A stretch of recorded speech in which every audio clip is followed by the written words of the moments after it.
Akbar ya Allah, astagfirullah ya Allah. Tolong bantu kami Tuhan. Sampah ya ente. Sampah dengan Boleh sampah. iya.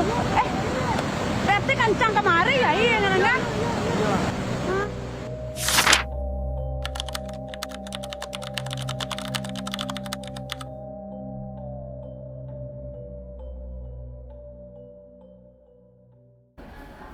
Selamat sore teman-teman semuanya. Senang sekali bisa berkumpul di sini dalam suasana yang santai tapi penuh makna. Dan hari ini kita akan ngobrol santai tentang topik yang cukup serius tapi penting, yaitu dampak psikologis yang dialami masyarakat setelah bencana banjir bandang di Sumatera.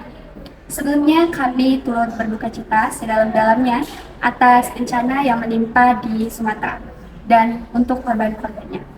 Bencana seperti ini tidak hanya meninggalkan kerusakan fisik, tapi juga meninggalkan jejak di pikiran dan perasaan kita.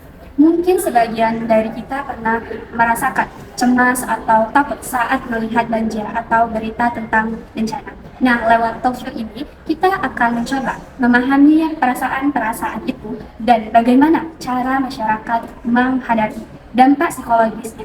Saya juga senang sekali hari ini bisa ditemani dua narasumber sekaligus korban terdampak dari bencana banjir Sumatera kemarin yang akan berbagi pengalaman sebelum dan setelah banjir. Tanpa berlama-lama lagi, yuk kita mulai ngobrol santai tapi penuh makna tentang pengalaman dan dampak psikologis pasca banjir bandang ini. Sebelumnya, silakan masuk dua narasumber saya.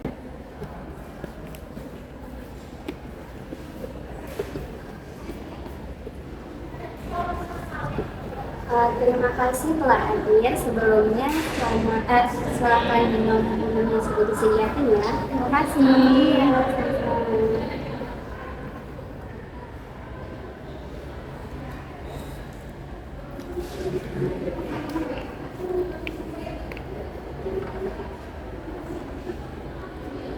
Bagaimana kabarnya ini? Sebelumnya mohon maaf, boleh perkenalkan diri terlebih dahulu. Perkenalkan, nama saya Salim Mediani, saya berasal dari Tiku, Kabupaten Agam. Aku Syahida Bahar Indonesia, berasal dari Kota Padang, Provinsi Sumatera Barat. Lanjut ke pertanyaan haji ya. Bagaimana kabarnya hari ini? Alhamdulillah, baik. Oke, masuk ya ke topik hari ini. Boleh diceritakan sedikit tentang situasi bencana banjir, Azza dan Palu waktu itu gimana? Kalau suasananya menegangkan sebenarnya. Soalnya aku waktu itu terpisah dari orang tua. Kebetulan aku waktu itu ada di Padang karena kuliahnya di sini. Di sini karena hujan, tapi karena aku ambil karena lebih tinggi. Tapi kondisi keluarga aku mengkhawatirkan karena daerah setelah rumah aku itu dibanjir, air masuk, udah mulai naik, tingginya udah gak karuan lagi, bahkan ya sampai buaya keluar. Oh iya, sampai ada buaya. Kayaknya itu antara takut tenggelam atau takut dimakan buaya. Terus gimana kondisi mengkhawatirkan orang tua saat itu? Kalau untuk mengkhawatirkannya, karena tempat tinggal aku setelah rumah itu teman-teman banjir ada lagi. Jadi kayak penghubungnya itu, dia udah meluap itu. Penghubungnya kan ada jembatan tuh, jembatannya itu udah airnya udah sampai ke sana, udah meluap sampai jembatannya. Aku takut karena nanti melebar sama rumah. Tapi alhamdulillahnya orang tua aku cepat evakuasi ke tempat jadi alhamdulillah. Kalau aku waktu itu kan kejadiannya itu Kamis malam ya, tapi Kamis pagi itu tanggal 27 November itu air itu udah naik. Kan paginya dapet kabar itu belum empat. Itu kan sebelumnya posisi aku sih, aku tinggal di Sungai Sapi. Sungai Sapi itu dekat lah sama apa namanya, dilewati sungai Winter itu.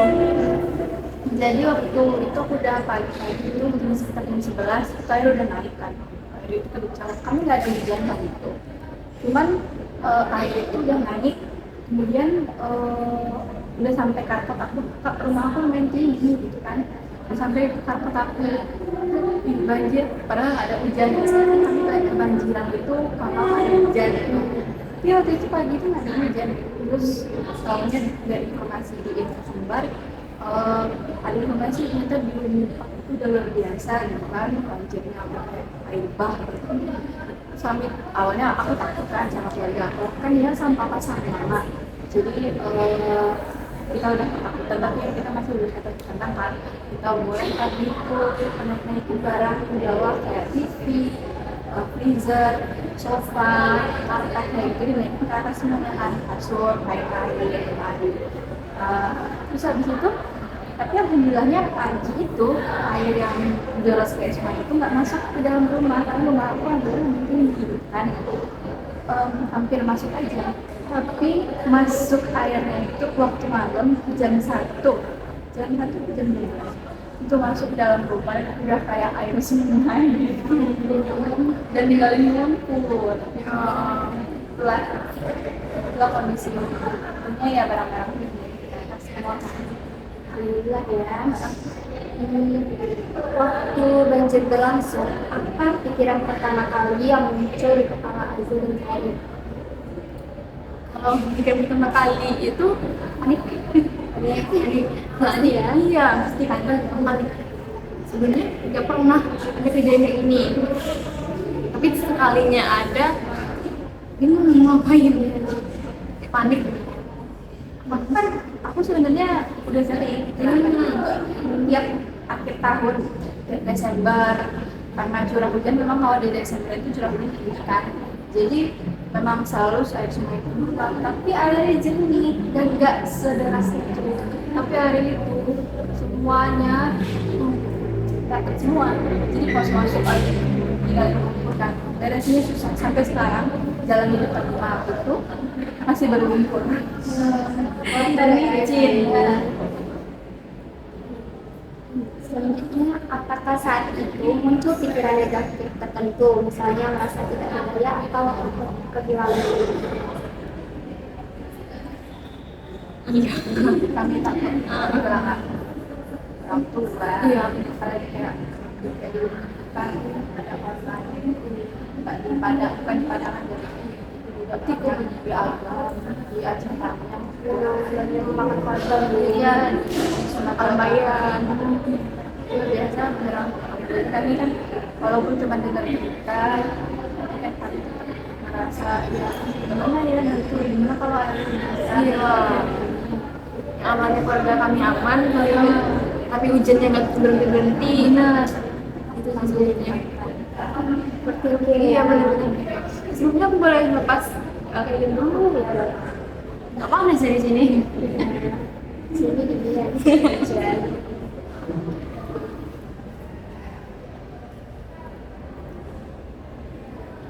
Ya, lanjut. Iya boleh. Apa yang Azza dan saya khawatirkan dalam situasi tersebut saat itu? Ya kita kalau berbarang-barang orang-orang di saudara-saudara yang juga. Ya, aku takut kalau aku karena aku ikut takut juga sih kehilangan orang tua, kehilangan karena bencana kan. Tapi kan karena kami tinggal dalam satu rumah, jadi kan alhamdulillah kami penyelamatannya juga sama-sama. Gimana aku memang aku takut barang-barang di bawah itu rusak. Lebih kepada marah ya. Tapi kalau Sari pasti aku takut kehilangan. Soalnya walaupun yang aku aman, tapi kayak paman aku rumahnya itu air naik. Daerah tempat tinggal itu isolasi, soalnya penghubung dia putus. Terus paman kamu evakuasinya kemana? Naik ke paling tinggi. Dia tuh juga belum dapat informasi pasti. Dia waktu itu sama dapat gimana? Soalnya memang akses terputus itu, makanya bisa ditelepon lagi, bisa dihubung lagi. Sampai sekarang juga sinyal masih enggak. Iya, masih belum stabil ya. Di wifi juga waktu itu pas banjir mati. Tinggal dampak dari banjir. Iya. Setelah banjir surut, pikiran apa yang paling sering terulang dan membayangnya agar sendiri? Kalau hujan jadi takut ya. Hujan takut sih, kalau takut hujan lagi kan lagi nggak mau janganlah hujan jangan hujan. Ini juga kalau hujan di hujan di kita aja jangan dulu. Kalau hujan tapi jangan terlalu deras. Ya. Itu kalau untuk gelap itu trauma ya. Iya. Takut gitu, takut lagi dan lagi jadi itu berulang. Sampai aku bersihin Pakai aja numpuk. juga ada air, ada sinyal. Sampai sekarang aja air masih Iya. di daerah rumah aku masih terus Ada juga yang bikin sekarang airnya mati, PDAM. masih ada ya. Masih ada, tapi sekarang kayaknya karena hujan udah apa ya? Aku baru-baru itu beberapa video yang lalu sih memang keruh airnya sampai sekarang masih keruh kayak air tanah, nggak bisa dipakai buat masak, nggak bisa buat Luar biasa dampaknya ya.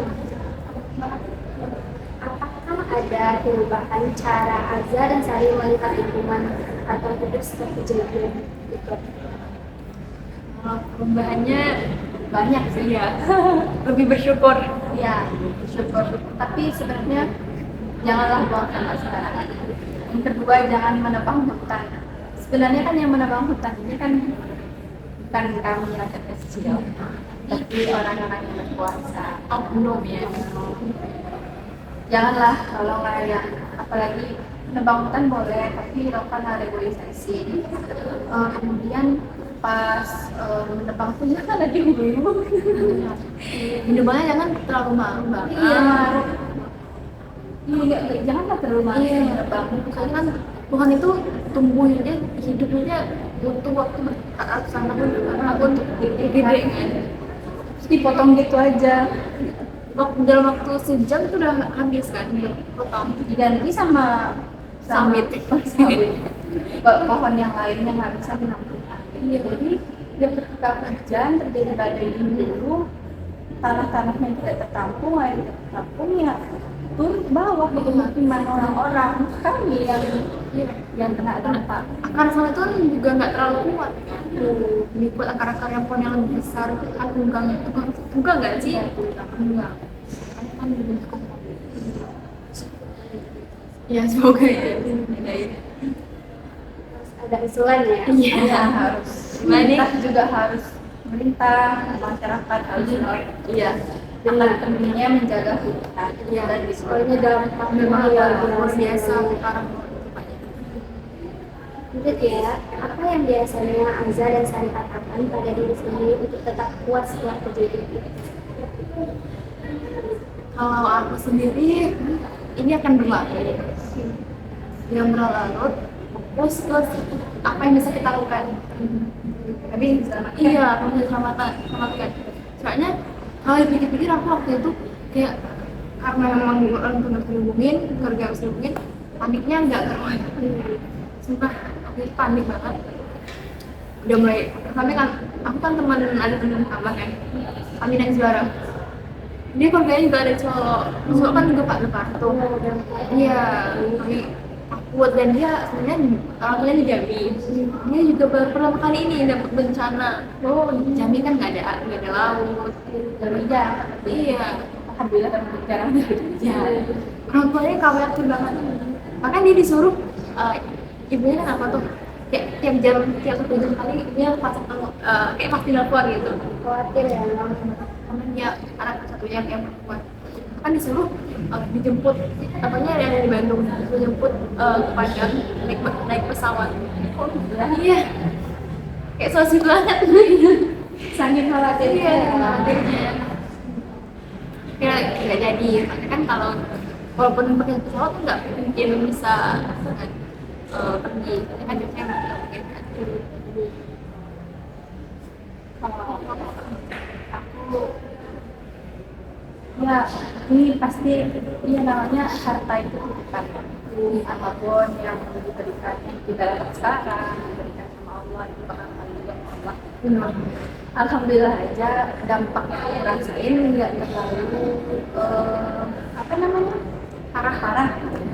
Selain aku dapat lumpur aja, misalnya aku bersih itu, tapi biasanya capek, iya capek aja gitu.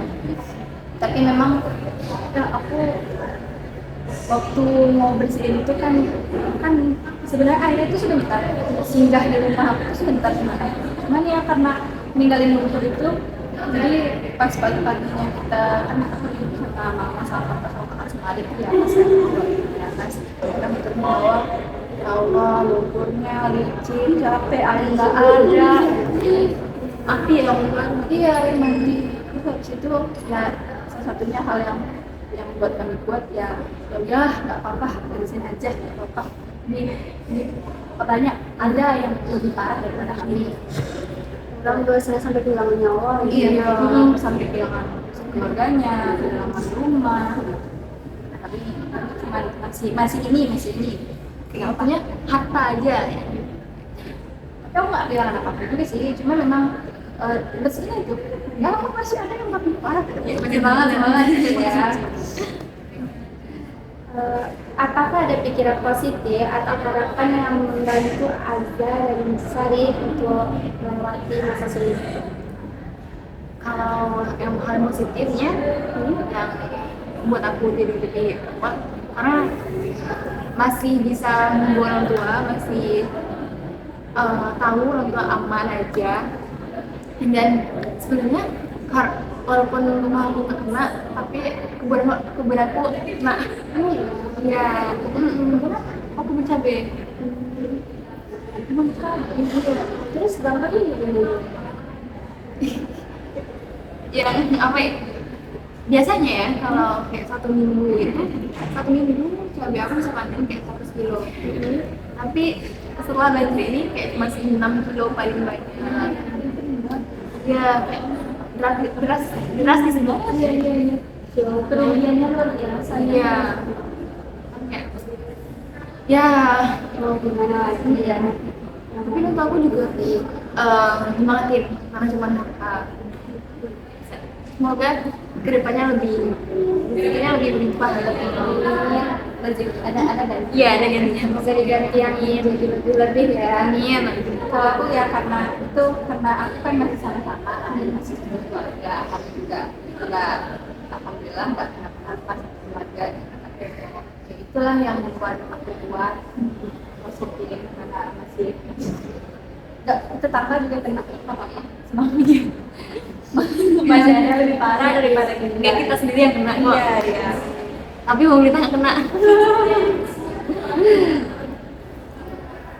Ya, pertanyaan selanjutnya, kalau boleh jujur, bagaimana Sari dan Azza memaknai kejadian banjir ini dalam hidup Azza dan Sari sekarang? Bagaimana memaknai hidupnya setelah kejadian? ya itu yang kami bilang itu harta itu cuma nikmat dari Allah rezeki juga Allah yang kasih nanti Allah yang ambil bagi juga pasti adalah kejadian hidup itu nggak selalu senang-senang aja dan juga jaga lingkungan karena memang menjaga lingkungan menjaga orang itu sangat penting gitu ya Jadi tanggung jawab bersama. iya jaga iya Kita juga harus Persiapan. ya dan ya apa namanya penanggulangan bencananya juga ya Lebih iya. Soalnya kalau memang mereka oknum-oknum yang berpikir entah digundul, diganti sawit, minimal ada jaminan kalau saat itu memang benar-benar bisa memperhidupi kita diterima dari sana. Tapi katanya enggak gitu. Dengan struktur akar aja nggak memungkinkan untuk menahan tanah. Tapi kalau tebal semua kan, itu memang makanya kita harus jaga lingkungan iya jaga lingkungan. Apakah ada pelajaran atau hal baru yang Sari dan Azza sadari tentang diri sendiri setelah bencana itu? kami itu sih Lebih bersyukur, kemudian juga kontrol emosi itu kecemasan, memang cemas, tapi kalau misalnya pas kejadian itu datang kita Panik ya? panik gitu kayak ya yang seharusnya nggak hilang karena kita Terlalu panik jadi nggak keselamatan Iya. semuanya. Kehilangan dong. Memang iya sih, kakak aku air udah berkait itu dia panik kan, panik sama semua itu semua gitu kan. Tapi karena dia begitu panik, dia jadi banyak yang nggak lupa gitu. Jadi kayak dalam bencana seperti itu, yang emosi bagaimana cara penyelesaiannya. Apakah masih ada pikiran atau kekhawatiran yang terus muncul sampai sekarang? Ada. Awan itulah, melihat Iya. awan sekarang Udah kayak gelap dikit. Jangan hujan dong, jangan hujan dong. Jadi nggak boleh panasnya padang lagi sekarang. Nggak boleh, nggak boleh. Bersyukur panasnya padang sebenarnya.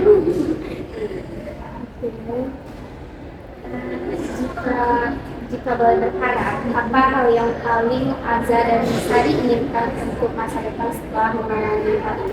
kayaknya harapan sama. Ya, aku dulu ya. Aku harapannya karena ini udah terjadi ya pemerintah ya. Pesan dari pemerintah, pesan Cinta banget nih sama pemerintah ya. Tolong bertanggung jawab lah. Kalau bapak-bapak merasa tidak bersalah, sebenarnya pakai nuraninya untuk menyelamatkan yang bisa diselamatkan saat ini.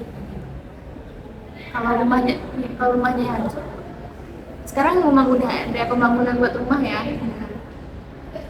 tapi dipercepatlah itu. Yang tapi sekarang kayak masih ada yang kelaparan, dipercepatlah ngasih makanan itu buat Bagian ke daerah terisolir Iya, ya. dan jangan halangin orang berbuat baik gitu. Kalian sekarang very ready. Dia kan nyumbang dalam waktu yang secepat itu dia bisa dapetin uang sekian. Jadi sekarang karena ada banyak apa namanya public figure yang bikin donasi, kan itu kayak dia harapkan pemerintah. Nah kan kalau ada yang donasi yang lebih dari 5 juta, itu harus lapor ke pemerintah dulu, lewat pemerintah dulu. Kalau enggak ya, itu ada hukumannya 3 bulan penjara. Ya itu harapan kami memang ya banyak sebenarnya, cuman pengen lingkungan kita, pemerintah, bukan pemerintah aja, pemerintah, rakyat terus tetap melek juga. Iya. Kesadaran kita semua untuk menjaga lingkungan itu ya. Jadi tadi kayaknya itu susah. Iya. Kemudian juga apa namanya tuh mitigasi bencananya. Memang ini bukan seperti gempa, bukan tsunami, bencana alam, tapi ini memang murni bencana yang terjadi karena kerusakan hutan, Karena ulah manusia. Iya, jadi bantuan. Kemudian aku juga berharap kita itu sama-sama memberikan bantuan juga kepada yang sampai sekarang masih terisolasi, belum mendapatkan bantuan juga, Belum menemukan anggota keluarganya. Iya, itu sih berharap juga orang-orang yang tidak menemukan keluarganya ditemukan dan nggak ada lagi kejadian kayak gitu. Iya, amin. Aku berharap banget. Yang paling sering Harapan itu, yang paling utama sih itu. Jangan sampai yang kejadian lagi. Apa pesan yang ingin disampaikan kepada masyarakat atau pemerintah tentang pengalaman korban banjir? Ya sebetulnya itulah pesannya, jaga lingkungan. Nggak berhenti aku ngomong jaga lingkungan. Karena ya seperti itu Ya, ya. kalau buat masyarakat sekarang yang terdampak, semangat. Semua yang badakan berlalu. Setiap kesulitan pasti ada. Iya. Pemerintah, tolong dong Jangan bukan lagi. jangan bangun lagi. Pikirin kami dong. Gara-gara Udah berakhir. Terima kasih ya sudah berbagi pengalamannya di kelas kali ini. Ya, sama-sama.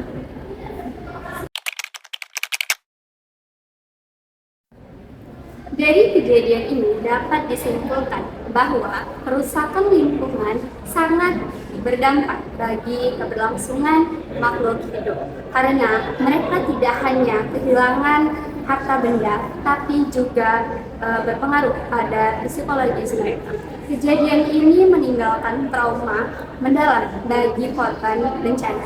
Pohon-pohon yang ditebang haruslah direboisasi agar kejadian banjir seperti ini tidak terjadi lagi. Pemerintah harus bergerak lebih cepat dalam menanggulangi bencana ini. Tidak hanya pemerintah, kita semua bertanggung jawab atas hal ini. Oleh karena itu, marilah kita menjaga lingkungan kita mulai dari hal kecil, yaitu menjaga pohon di sekitar kita. Saya Visi Septika Putrini sebagai host. Bila ada salah kata saya mohon maaf. Saya pamit undur diri. Sampai jumpa, see you next video.